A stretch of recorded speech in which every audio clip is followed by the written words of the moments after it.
Guys আমাদের বাড়িতে first time chicken pakora বানানো হচ্ছে ভাই। এখানে কিছু ভাজা হয়ে গেছে আর এখানে ভাই ভাজা হচ্ছে। এখন প্রায় প্রতিদিন সন্ধ্যাবেলা আমাদের বাড়িতে কিছু না কিছু বানানো হয়। তার রিজন জানো?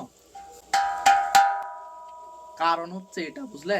আগে উনুনে রান্না করা হতো, কিন্তু এখন এটা নেওয়া হয়েছে মোটামুটি 2 থেকে 3 দিন হচ্ছে। আর এই 2-3 দিন প্রতিদিন কিছু না কিছু আমাদের এখানে বানানো হচ্ছে। আমি তোমাদেরকে স্ক্রিনে দেখিয়ে দিচ্ছি আমাদের বাড়িতে কি কি বানানো হয়। গাইজ ফাইনালি আমাদের চিকেন পকোড়া কমপ্লিট হয়ে গেছে বানানো, কিন্তু এগুলো পকোড়া কম লাগছে ভাই, বোড়ার মতো লাগছে দেখতে। ফার্স্ট টাইম তো এই জন্য এরকম মনে হয়। এগুলো কি তুমি ফার্স্ট টাইম বানিয়েছো? হ্যাঁ। আগে কখনো বানাওনি? না। কাউকে বানাতে দেখেছো কখনো? হ্যাঁ দেখেছি। কিন্তু সেইভাবে দেখোনি? সেইভাবে দেখিনি, হ্যাঁ। ততটা গুরুত্ব দেইনি একটু। আচ্ছা ঠিক আছে, তাহলে তুমি যে এটা বানালে একটু একটা দুটো ভেঙে দেখাও কেমন হয়েছে। চলো একটা ভাঙো তো, একটা ভাঙো দেখি কেমন হয়েছে। ওর ভিতরে চিকেনগুলো কি কাঁচা রয়েছে? অল্প অল্প আছে। ফার্স্ট টাইম তো ওই জন্য এরকম। ঠিক আছে সমস্যা নেই, আর ভাঙতে হবে না। ঠিক আছে এই তো এটা ঠিক কই আছে। দেখি, ওটা দাও দেখি, আমি একটু খেয়ে দেখি কেমন লাগছে। ওইটুকুনি দাও। হুম, দারুণ লাগছে। তাই হুম, সিরিয়াস বলছিস? খুব সুন্দর হয়েছে। আমি ওয়াও। যাই বানাই না কেন, মানে খেতে খারাপ হলে তোমার কাছে তো দারুণ লাগবে, তাই না না, সিরিয়াস ভালো হয়েছে, জানি। অসাধারণ ভাই। চলো তাহলে এগুলো খাওয়া দাওয়া করে নি, বুঝলেন? হ্যাঁ না। এখন রমজান মাস চলছে তো সবাই রোজা ছিল বাড়িতে, তার জন্য ইফতারির জন্য ইফতারিও কিছু দেয়া হয়েছে। আর এইখানে গাইস চিকেন পকোড়া দিয়ে এখানে মুড়ি ছোলা আরো আপেল টাপেল এটা ওটা রয়েছে, বুঝলে? এইগুলো আগে খাওয়াটা শেষ করে নি ভাই, তারপরে আবার কথা হবে। গাইস অনেক রাত হয়ে গেছে, বুঝলে? ভাত নিয়ে বসে পড়েছি, খাওয়া দাওয়া করে নি, তারপরে গাইস ঘুমিয়ে পড়বো। রাত অনেক হয়েছে, প্রায় 11টা প্লাস হয়ে গেছে। তো গাইস সকালবেলা আবার কথা হবে, বুঝলে? Hey guys good morning. কালকে রাতে ছোলা আর খেজুর ভিজাতে দেওয়া হয়েছিল গাইস, সেগুলো কিন্তু মানে এখন খাওয়ার মতো হয়ে গেছে। এইগুলো এখন খাবো আর তারপরে গাইস কারখানায় চলে যাব। গাইস ঈদ কিন্তু চলে এসছে, ঈদ আর বেশি দিন টাইম নেই। আজকে 8টা রোজা হচ্ছে না 7টা? 8টা রোজা হচ্ছে আজকে। সো গাইস ঈদ কিন্তু এসে গেছে, ঈদ কিন্তু আর বেশি দিন টাইম নেই। আর কিছুদিনের মধ্যে আমরা ঈদের মার্কেটিং করতে যাব, সেটা নিয়ে একটা ভিডিও বানাবো। সেটা কিন্তু আমাদের এই চ্যানেলে আসবে, বুঝলে? সেগুলো দেখার জন্য অবশ্যই সাবস্ক্রাইব করে রাখো। সো গাইস বেশি লেট করবো না, বুঝলে? অনেক লেট হয়ে গেছে, 10টার মতো বেজে গেছে। এখন কারখানায় যাব। কালকে খেজুর ভেজাতে দেওয়া হয়েছিল, দেখো ভাই একটা খেজুর মোটা হয়েছে, কিন্তু আর একটার কি অবস্থা। এটা এত ছোট হওয়ার কারণ কি? কোনো কারণ তো বুঝতে পারছি না। আচ্ছা আচ্ছা, এর বোটাটা ছাড়ানো হয়নি, বুঝলে? এই বোটাটা, এই বোটা ছাড়ানো হয়নি, কিন্তু এটার মনে হয় বোটা ছাড়ানো না। তো এটাও তো বোটা ছাড়ানো হয়নি, তাও তো এটা মোটা হয়েছে, কিন্তু এটা মোটা হতে পারেনি, জানি না কেন। এই খেজুরগুলো পানিতে ভেজানোর পরে খেতে একদমই ভালো লাগে না, শুধু একটু উপকার বলে খাই, আর নয়তো খেতাম না ভাই। একদম বেকার খেতে ভাই, তারপরেও খেতে হচ্ছে। আমি বুঝলাম না ভাই, কালকে আমি 3খানা খেজুর ভিজাতে দিয়েছিলাম, কিন্তু আজকে 2খানা পেলাম। ছোলা ছিল এতটা, কিন্তু এই কটা হলো কেন? ওরে শালা, গালে তোমার ধরছে? কাল ধরবে না কেন? তুমি কথা বলছো কিভাবে অতটা গালে নিয়ে? তুমি কথা বলতে পারবে না, আমি এতটা খাই না, বুঝলে? এতটাও খাও না তো গালের মধ্যে আর ধরছে না? আরে বাবারে, পরে পুরো কোনি, থাক থাক, কেউ নিয়ে নেবে না। আরে থাক, কেউ নেবে না, বাপ রে বাপ। কেউ নেওয়ার জন্য কি খাচ্ছি না তো? তাহলে এমন ভাবে খাচ্ছ যেন 1 সপ্তাহ কিছু খাওনি। এবার হচ্ছে উপকারী পুঁজি, বুঝলে? মোটা হওয়ার জন্য হয়েছে, মোটা। ও, তো মোটা হও তুমি, তাহলে আমি কারখানায় যাচ্ছি। হ্যাঁ হুম। চলো ভাই, কারখানায় চলে যাই। এই কটা ছোলা ছাড়বো কেন? এগুলো আমি নেই। চলে রাখো, আমি নেবো। ওই যে 3টে 4টে আর তোমার, রাখো, চলে ওই রাখো। 3টে তোমার, এইগুলো আমার, নয়তো তুমি 1টা 2টো নাও। এই 2 পিস তোমার। চলো চলে আসছি।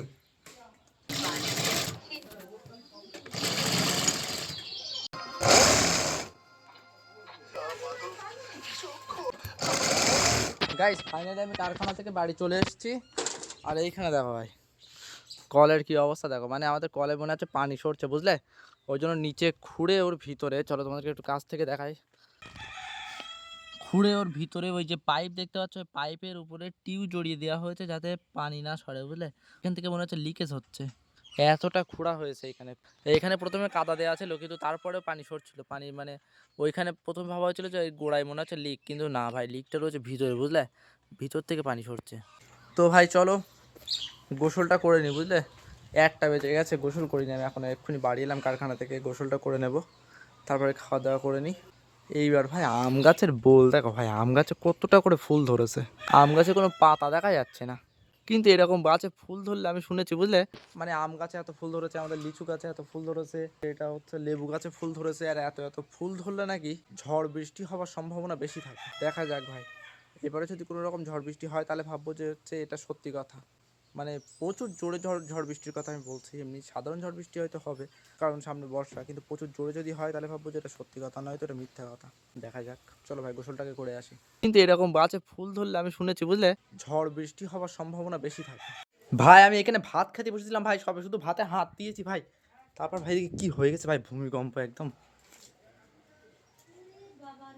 বিভৎস অবস্থা। আবার দরজাটা খুলে দাও, পানি নটি এখনো পুকুরি, পানি থেমে গে কি পুকুরির না ভূমিকম্প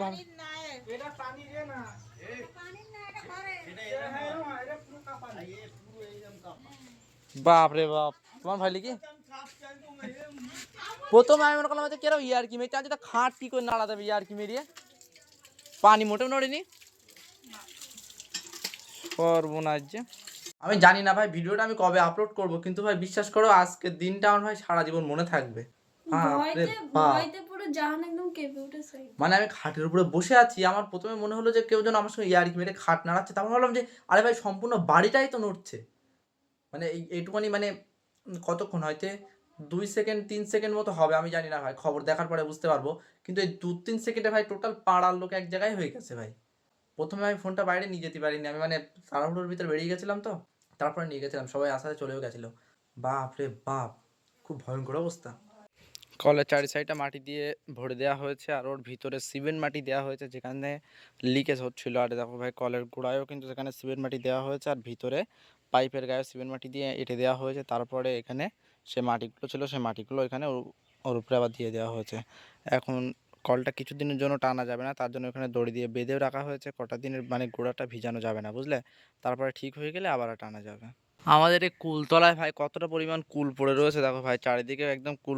উড়ে বাবা রে বাবা, মাই গড ভাই জুতো পরে রয়েছি তারপরেও দেখো, ও ভাই সাহ, ouch ouch ouch ouch ouch ouch ouch ouch, কুলের কাটা পায়ে ফুটে গেছে ভাই, জুতো পরে আছি, জুতোর মানে এই সাইড দিয়ে এসে এইখানে ফুটে গেছে, মানে বুঝতে পারছি এরকম হাঁটছিলাম হয়তো এভাবে বেকায়দা লেগে গেছে ভাই রে ভাই। কতটা কুল পড়ে রয়েছে দেখো, সব কুলগুলো পড়ে নষ্ট হয়ে যাচ্ছে। গাইস সন্ধ্যা হয়ে গেছে, আর সন্ধ্যাও দিয়ে দিলাম বাড়িতে। প্রতিদিন রাতে কিছু না কিছু ভাজাভুজি বানানো হচ্ছে, কিন্তু আজকে দেখি ভাই কী বানানো হচ্ছে। আজকে কী বানানো হবে? আজকে রুটি বানানো হচ্ছে, দারুণ দারুণ। অবশ্যই রুটির কথাটা আমি বলেছিলাম, কেননা উঠে উঠে 3-4 দিন ভাজাভুজি খাওয়া হচ্ছে, কিন্তু আজকে একটু রুটি খেতে ইচ্ছে হচ্ছিলো, ওই জন্য আমি বলেছিলাম যে আজকে রুটি বানানোর জন্য। তো গাইস কারখানা থেকে আমি এখন বাড়ি এসেছি, আর ওইদিকে রুটি বানাচ্ছে, ওর একটু হেল্প করি গিয়ে বুঝলে, অন্ধকারের ভিতরে বানাচ্ছে মশার কামড়ে। চলো মনু, মশা কামড়াচ্ছে দিস, আমি আরো নিয়ে এলাম, এটা দিস তাও কাজ হচ্ছে না, এবারটা পুড়ে যাবে, দাঁড়াও কাজ হবে দেখবা, দাঁড়াও এবার দেখো কোনি ধোঁয়া বাড়াবে কোনি, দেখলে চারিপাশে আমি দিচ্ছি বুঝলে, আর কামড়াবে না মশা, এবার উড়ে যাবে খুনি। গাইস তাওয়া চলে এসছে, মানে যেটার উপরে রুটিটা ছ্যাঁকা হবে, আর এখানে কিন্তু রুটিগুলো তৈরিও হয়ে গেছে, কিন্তু এখানে ধরবো কীভাবে, ধরে নিয়ে যাবো কীভাবে ভাই? আমাদের এখানে সব কিছু ঠিক রয়েছে, শুধু একটা লাইট খাটাতে হবে, এখানে কোনো লাইট নেই, ফোনের ফ্ল্যাশ জ্বালানো হয়েছে, আর ফোনের ফ্ল্যাশেই কিন্তু এখানে কাজ করা হচ্ছে, লাইটের খুব দরকার এইখানে। আমাদেরকে বলছিলাম না যে আমাদের গাছের কুলগুলো পড়ে সব নষ্ট হয়ে যাচ্ছে, ওইখান থেকে কিছু কুল নিয়েছিল বুঝলে, তো ওইগুলো নিয়ে মাখিয়েছিল, অনেকক্ষণ হয়ে গেছে বলে কেমন একটা দেখাচ্ছে, চলো একটুখানি টেস্ট করে দেখি কেমন লেগেছে। বা দারুণ লেগেছে তো খেতে, টক কুল, আবার এর ভিতরে মনে হয় তেঁতুল দেওয়া, ভালোই লেগেছে খেতে, খারাপ না, শুধু একটু টক একটু বেশি হয়ে গেছে। গাইজ অলমোস্ট এখানে করা কমপ্লিট হয়ে গেছে, এখানে আর 2টো কাঁচা রয়েছে, আর এইগুলো কিন্তু ছ্যাঁকা হয়ে গেছে, আর এর উপরে একটা রয়েছে, আর আমি অলরেডি এক টুকরো নিয়ে নিয়েছি ভাই, রুটির লোভ সামলাতে পারছি না, এরকম একটা ব্যাপার। ইফতারিতে করা হয়েছিল এগুলো, আমি আজকে এখন এটা দিয়েই খাবো, তারপরে পরে তরকারি দিয়ে খাবো। চলো ফাইনালি ভাই চলো, সত্যি কথা বলতে রুটিটা আজকে দারুণ নরম হয়েছে, অন্যদিন ময়দার আটার খাই, কিন্তু আজকে আমরা গমের আটার বানাচ্ছি, এই যে অর্ধেক বানানো হয়েছে আর অর্ধেক রয়েছে আটা, গমের আটা, তো ওই জন্য রুটিটা অনেক নরম হয়েছে, তো খেতে দারুণ লাগছে ভাই, দাঁত ব্যথা হবে না আর কি। তো রুটিটা পুরোপুরি বানিয়ে নিক, সবাই আবার কথা হচ্ছে। গাইস ফাইনালি আমাদের রুটি কিন্তু চলে এসছে ভাই সাহাব, দেখো আহা তরকারি আর মানে সব কিছু A to Z সব কিছু সাজিয়ে কিন্তু নিয়ে চলে এসছে ভাই। চলো গাইস এবার খাওয়া দাওয়াটা সেরে নিই। তুমি একটু খাও, চলো ভাই তরকারি দিয়ে একটু খেয়ে নিই।